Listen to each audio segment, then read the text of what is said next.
Neema ya Mungu ya kwamba siku ya leo amekusudia mimi na wewe tuwepo. Bwana Yesu asifiwe. Kijana, tuliona maisha ya mtu, hali ya mtu ikibadilika.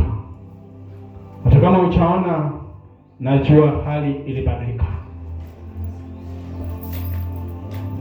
Yule mwanamke alikuwa amezoea maisha, lakini hali ya maisha yake ilibadilika. The situation of that woman changed. Naamini hata maisha yako wiki jana, situation yako ilipata kubadilika. Nayo ilichukua ni mwaka mzima ndio ikapata kuonekana. Lakini siku ile mtumishi alipotamka, situation yake ilibadilika. Hata kama uliamini, hata kama ukuamini, situation yako ilibadilika wiki jana. Na siku ya leo, Bwana Yesu asifiwe. Kuna kitu kimeachiliwa juu ya maisha yako. Kuna kitu kinaenda kutendeka juu ya maisha yako. Naomba upate kujiandaa ndiposa upate kupokea. Upate kupokea kitu ambacho Mungu ameandaa juu ya maisha yako siku ya leo. Najua ni kama Zakayo. Haukuandaa wala hukupanga, lakini unaenda kupokea kitu siku ya leo. Bwana Yesu asifiwe. Na siku ya leo naomba Mungu akanisaidia nikapate kuwa mfupi tena, kwa sababu ya masaa yamekimbia. Mungu akatenda jambo linalompendeza kwa maisha ya mtu, kwa maisha yangu. Salimia mwenzako, salimia mwenzako kwa jina la Yesu, mwambie sina mtu. Mwambie sina mtu. Sina mtu. Basi naenda kukupea mtu siku ya leo. Kwa sababu una mtu, Mungu anaenda kukupea mtu siku ya leo. Kwa sababu una mtu, Mungu amekuangalia, ameona una mtu, anaenda kukupea mtu siku ya leo. Ningependa kusoma kitabu kwa utangulizi, ndiposa Mungu anene pamoja na maisha yetu. Kitabu ni Zaburi 142. Zaburi 142. Unaweza kusoma mstari wa 4. Naamini ya kwamba uko pamoja nami. Neno la Mungu linasema, utazame mkono wa kuume ukaone, kwa maana sina mtu ajuaye, sina mtu anijuaye. Makimbilio yamenipotea, hakuna wa kunitunza roho. Bwana Yesu asifiwe.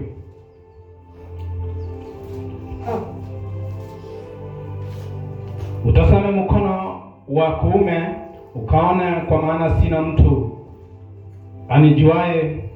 Makimbilio yamenipotea, hakuna wa kunitunza roho. Bwana Yesu asifiwe.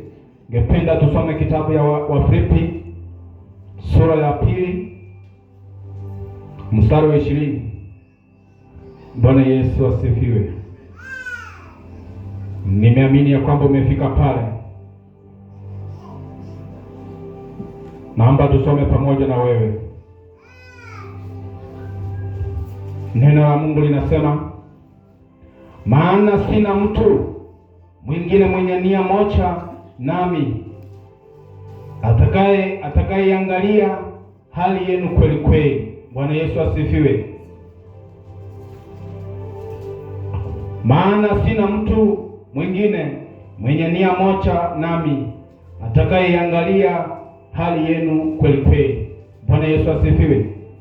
Ningependa tena tusome kitabu ya mwisho ni ya Injili Yohana sura ya 5. Kitabu ya Injili Yohana sura ya 5. Naamini mtu amefika pale, mtu wa Mungu amefika pale.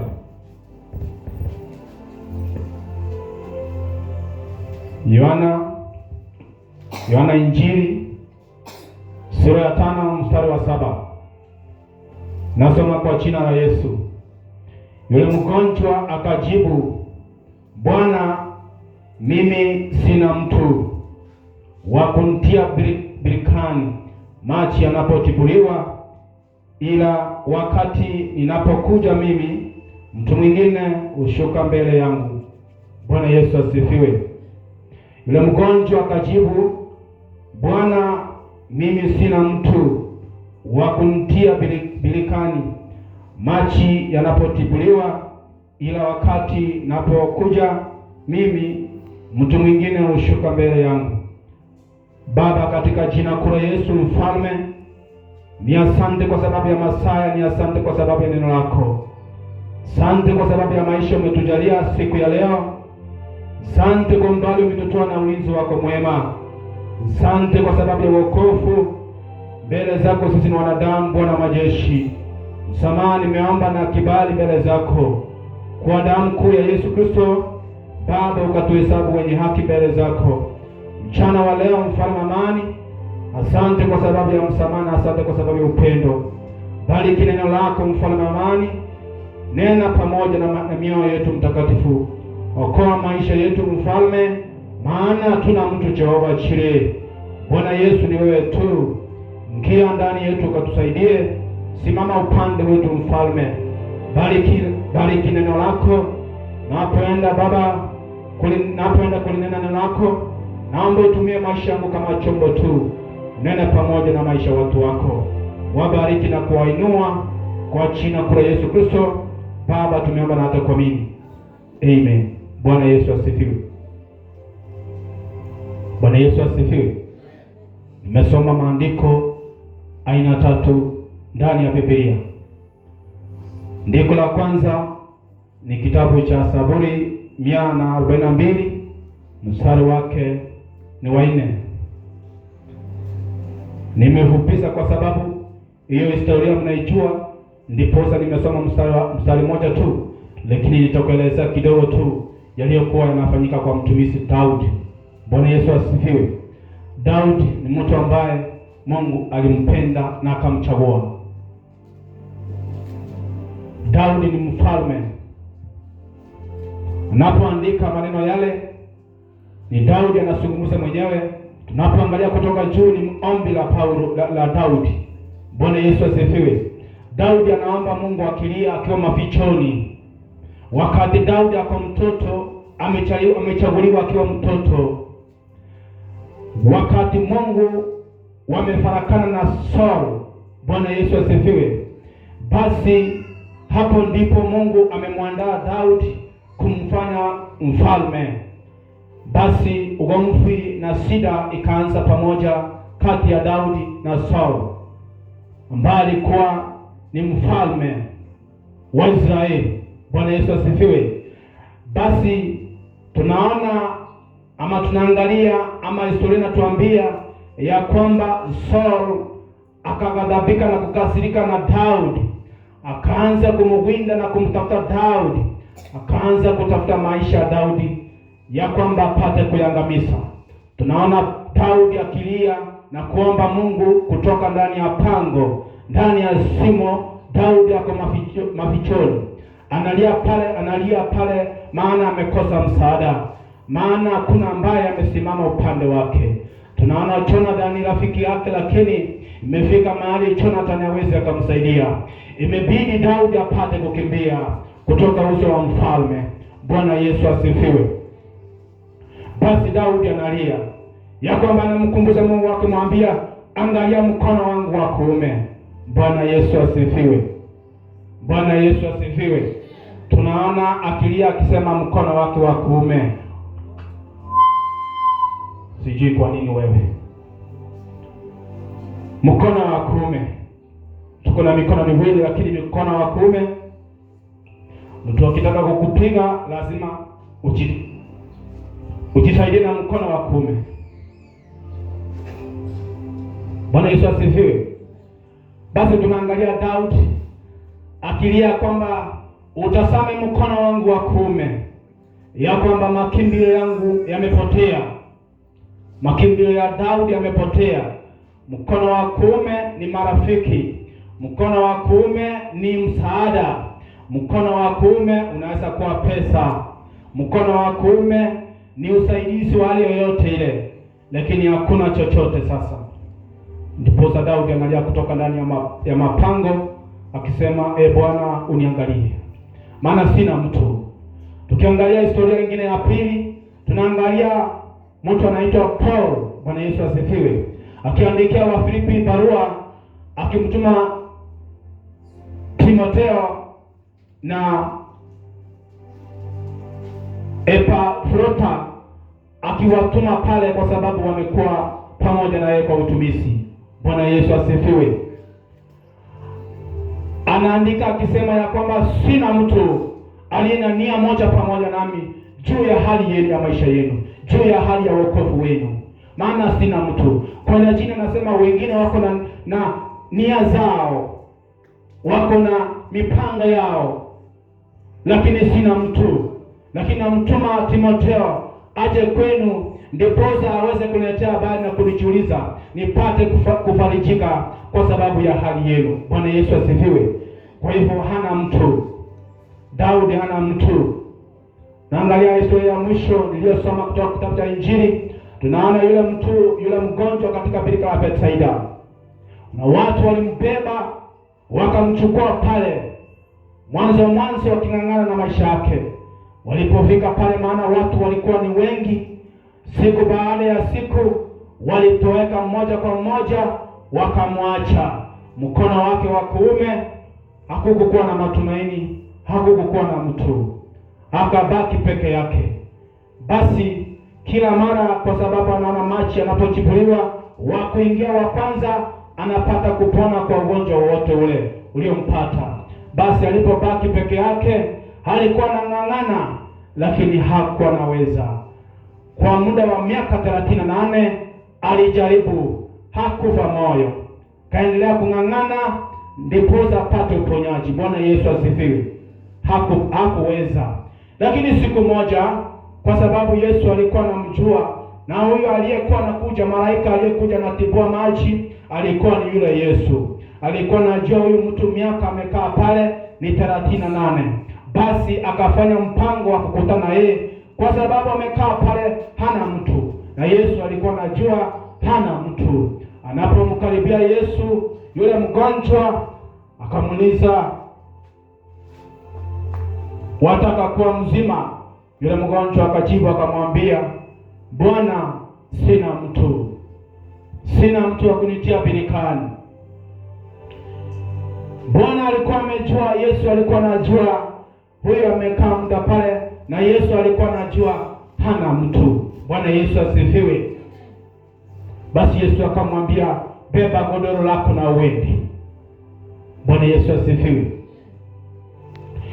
Jinsi yalivyokuwa yakifanyika kwa yule mgonjwa, jinsi mambo yalivyokuwa, na jinsi mambo yalivyokuwa katika maisha na historia ya Daudi wakati wake, na jinsi mambo yalivyokuwa, Bwana Yesu asifiwe, jinsi mambo yalivyokuwa wakati wa Paulo akiwa gereza, akiwa amefungwa, lakini ni mtumwa, lakini anachomwa ndani yake kwa sababu ya Injili.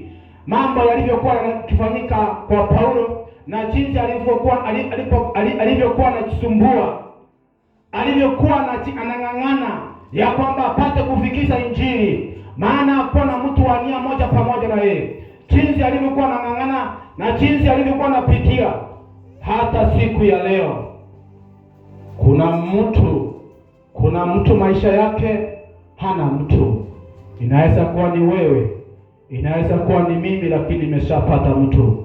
Ndio maana nimekuja na mimi nikupee mtu. Bwana Yesu asifiwe. Hata siku ya leo watu wanaishi bila watu wanaishi bila watu. Kuna watu walikuwa na mkono wa kuume. Mkono wa kuume ni msaada, na mkono wa kulia ni kutokuwa na msaada ama ni kuwa na maadui. Mkono wa kuume ni marafiki, ni tegemeo. Hata siku ya leo kuna watu wanapotazama mkono wao wa kuume kama vile Daudi alivyokuwa anatazama, hawaoni mtu. Walikuwa na watu, walikuwa na marafiki, walikuwa na pesa, ambao walikuwa na wanaamini ama wanatumainia, lakini zimeisha. Bwana Yesu asifiwe. Pesa zimeisha, marafiki wamekimbia, wametoroka, tegemeo limetoweka. Bwana Yesu asifiwe.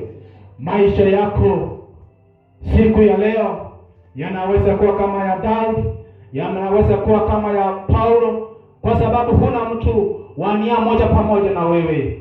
Katika biashara yako, katika shughuli zako, katika familia yako, unaweza kosa mtu wa nia moja pamoja na wewe. Katika shughuli ulio nayo, katika shughuli ya Injili, unaweza kosa mtu wa kuwa na nia moja pamoja na wewe. Unaweza kosa mtu katika ugonjwa wako unaokusumbua, unaweza kosa mtu wa kuwa na nia moja ya kwamba unataka upone. Wengine wanataka ukufe, wengine wanataka uteseke. Basi unaweza kosa mtu wa nia moja pamoja na wewe. Nia yako ya kwamba ni kwamba upate kupona. Kuna watu hata siku ya leo ni kama yule mtu katika pilika la Bethsaida. Wengine wamechukuliwa na waume zao, wapenzi wao, wamechukuliwa hospitali, wameachwa pale, hawana msaada. Wengine hawana mtu, wakapewa matumaini ya kwamba watatafutiwa ajira, wakafikishwa mahali, wakaachwa, hawana mtu, wakapelekwa mahali hata nyumba ya kurenti, mtu akakimbia akamwacha, na hata ana pesa ya kulipa, hana chochote. Landlord anakuja na mfukuza. Bwana Yesu asifiwe. Hana mtu. Nataka nikwambie mpendwa, kwamba siku ya leo hata wewe inawezekana hauna mtu. Nataka kukuletea mtu atakaye kusaidia mchana wa leo. Bwana Yesu asifiwe. Nataka kukupa matumaini na kuletea mtu. Hakika unapotazama mkono wako wa kuume, hauna matumaini, hauna matarajio, hauna chochote, hauna nguvu. Nataka nikwambie kwamba kuna mtu. Bwana Yesu asifiwe. Bwana Yesu asifiwe. Unaenda kupata mtu siku ya leo. Wengine katika mkono wao wa kuume waliweka watoto wao waliosoma wakaachiwa, lakini watoto wamewasahau. Watoto wameacha wazazi wao. Watoto wanasherekea maisha mazuri. Wamekosa kufahamu na kufikiria jinsi mzazi alivyokuwa anapigana juu ya maisha yao kwa njia ya kusoma na kula na kufaa. Lakini siku ya leo watoto wanafurahia maisha, wamesahau maisha ya wazazi. Bwana Yesu asifiwe. Mkono wao wa kuume walikuwa wanatumainia watoto wao ya kwamba wakisoma, ya kwamba wakiachiliwa kazi watawalinda, watawapigania. Lakini siku ya leo matumaini yao katika mkono wa kuume hayako, yamepotea. Ninaamini kwamba hata maisha yako yanaweza kuwa matumaini yamepotea. Mkono wako wa kuume hauna msaada, marafiki wametoroka. Nataka nikutie moyo ya kwamba yuko mtu atasimama na wewe, yuko mtu atasimama na wewe. Wakati unasema huna mtu, huyo ambaye unakataza, unamwambia huna mtu, huyo ndiye mtu ambaye amekuja kukusaidia. Huyo ndiye mtu ambaye amesimama kwa sababu ya shida yako. Yesu yuko hapa. Yesu amesimama mbele yako, anakuuliza ya kwamba unahitaji kuwa mzima, unahitaji msaada, unahitaji ushindi. Namwambia una mtu. Huyo ndiye mtu nakwambia siku ya leo. Wote wanaweza kutoroka. Bwana Yesu asifiwe. Wote wanaweza kukuacha, lakini Yesu anakuja. Anajua shida yako, anajua muda ambao umekaa na hiyo shida yako. Yesu amesimama mbele yako, anataka kukusaidia. Yuko wapi ambaye amesonga pamoja na watu, ametembea na marafiki, ametembea na jamaa, ametembea na pesa mfukoni, lakini imefika mahali vyote vimetoweka. Marafiki wametoweka, pesa zimemwacha. nguvu zake zote zimetoweka. Bwana Yesu asifiwe. Na sasa yeye ni mzee, magonjwa yamemkalia. Yuko wapi huyo ambaye amelemewa na anapotazama mkono wa kuume hana msaada popote? Bwana Yesu asifiwe. Mchana wa leo na Masaya na kusauri na kutia moyo ya kwamba upate kuamini, ya kwamba upate kuliamini jina la Yesu. Neno la Mungu ni mkate wa uzima wa milele. Neno la Mungu chemichemi ya uzima wa milele. Neno la Mungu ndiye Yesu. Neno la Mungu linasema ya kwamba Yesu amesimama, ako mbele yako na kuambia simama na upembe godoro lako. Ni nini hiki ambacho kinakusumbua? Nini hiki ambacho unapotazama kimekuwa ni shida? Unapotazama wa kukusaidia yuko, lakini nataka kuambia endelea mbele, songa mbele, piga hatua, usife moyo. Kama yule mgonjwa miaka 38 hakufa moyo mpaka siku ile alipokutana na Yesu. Siku ile Yesu alipoamua kumwendea, alipoamua kumwokoa, alipoamua kumwondolea shida, basi usife moyo. Yesu ako mbele yako. Mtu ni Yesu. Hata kama unasema una mtu, nimekupa Yesu mwana wa Mungu siku ya leo, mwokozi wetu. Bwana Yesu asifiwe. Amini tu. Wiki jana nilikwambia kwamba Paulo na Petro na Yohana wanapoenda hekaluni walimkuta yule kiwete. Alipowatazama walikuwa wamevaa suti, ndio. Walikuwa wamevaa viatu vizuri, ndio, kama yangu sasa. Walikuwa wanaonekana vizuri kabisa, ndio. Lakini Petro na Yohana wako na pesa, wako na fedha. Kila walichokuwa nacho walimwambia yule kiwete, tulicho nacho ndicho tutakachokupa. Kwa jina la Yesu Kristo wa Nazareti, simama na utembee. Mara ile akasimama akatembea. Bwana Yesu asifiwe. Mimi sitakupa kila ambacho sina. Sitakuambia kila ambacho sijaambiwa. Na kuambia kila ambacho nimeambiwa, na kupa kila ambacho nimepewa. Ya kwamba Yesu yuko. Ya kwamba Yesu ndiye mtu. Usimwamini mtu na usimtegemee mwanadamu. Anaweza ni warafiki wa siku ya leo, kesho atakuwa ni adui. Ni adui siku ya leo, kesho atakuwa ni rafiki. Bwana Yesu asifiwe. Mwanadamu ni wa kubadilika, lakini Yesu habadiliki. Basi muamini ambaye asiyebadilika. Yesu amesimama na hatabadilika milele. Bwana Yesu asifiwe. Basi kila ambacho nilicho nacho siku ya leo, ambacho nimepewa, ndicho nitakachokupa. Nimemwona Yesu, nimetembea na Yesu, nimeona akibadilisha maisha yangu, nimeona akinitendea. Yeye ndiye aliniambia ya kwamba ende mwambie yule mtu ya kwamba mimi ndiye mtu utakayempea, ya kwamba niko tayari, nitamsaidia. Jinsi alivyonisaidia, jinsi alivyoniokoa, atakuokoa na atakusaidia. Basi amini maneno ya Yesu, mkubali Yesu ndani ya moyo wako, kubali maneno yake apate kukusaidia. Bwana Yesu asifiwe. Ni nani yule ambaye hakika ameangalia, ameona kweli ana mtu? Wote waliokuwa nao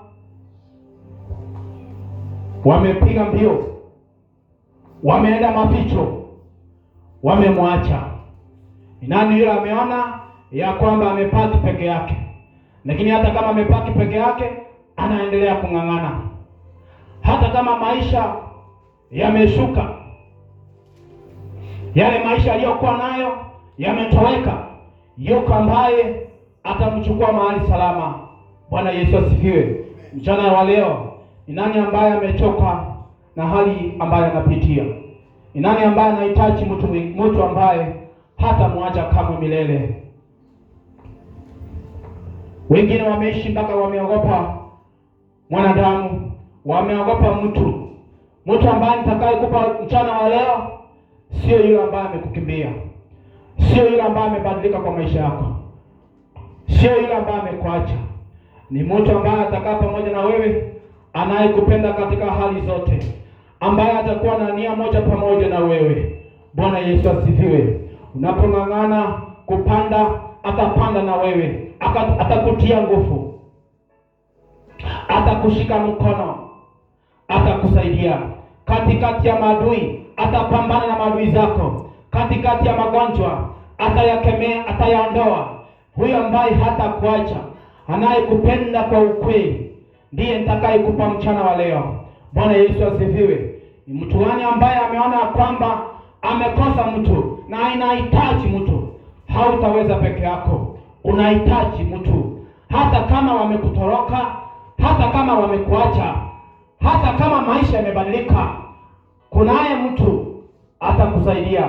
Na kweli ni kwamba unahitaji mtu, unahitaji mtu katika maisha yako, sehemu ya maisha yako unahitaji mtu.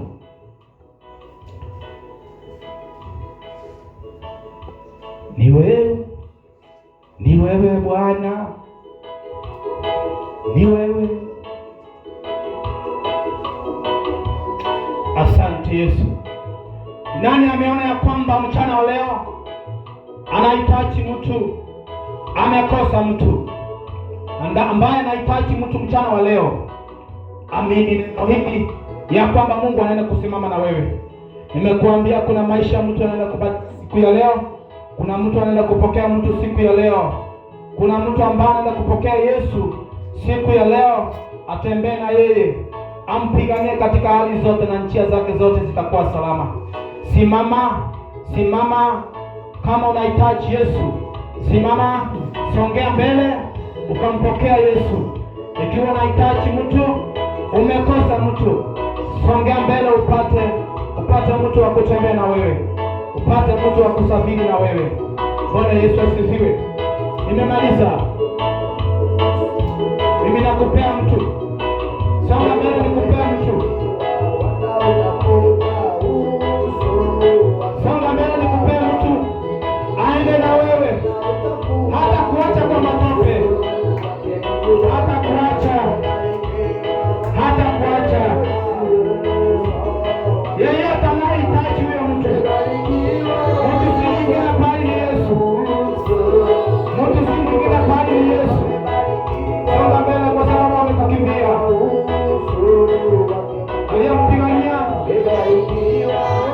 Aliyempigania Daudi atakupigania. Jonathan alimwacha Daudi, atakupigania. Bwana alisimama pamoja na Daudi. Songa mbele baada kwa sababu kusonga mbele Yesu. Apate kusafiri pamoja na wewe, apate kukupigania, hata kuacha. Na hakuna hali yoyote ambaye Yesu hataweza nayo. Songa mbele, Bwana ikache Yesu.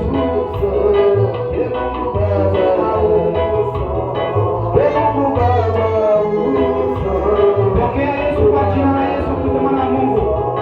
Baba, huyu mtoto amekuja na kuhitaji, amekosa kutembea na yeye, amekosa kumpigania. Nimempigania Daudi, mpiganie mtoto kwa jina lako mwana wa Mungu. Wewe na yeye kwa sababu hakuna hali ambayo itapita kushinda.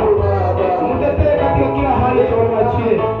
Maisha yake na yafunika kwa damu yako Yesu. Hana mtu, anatafuta mtu.